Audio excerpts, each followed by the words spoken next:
Hello বন্ধুরা, আজকে আমি আসলাম জগদল বাজারে।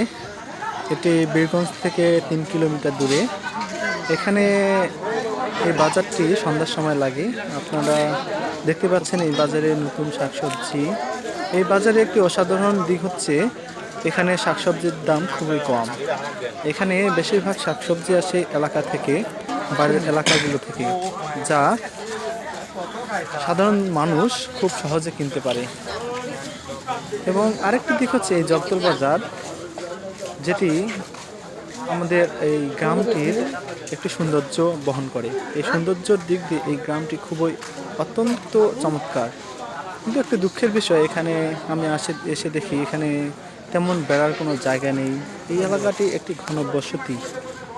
এখানে যদি দেখেন, এখানকার পাড়াগুলো খুব ঘিচিমিচি, যা দেখতে খুব শহরের মতো, এক কথায় ঢাকা শহরের মতো। আপনারা যদি এই এলাকায় আসেন তাহলে অবশ্যই এই এলাকাটা একবার ঘুরবেন এবং পরিদর্শন করবেন।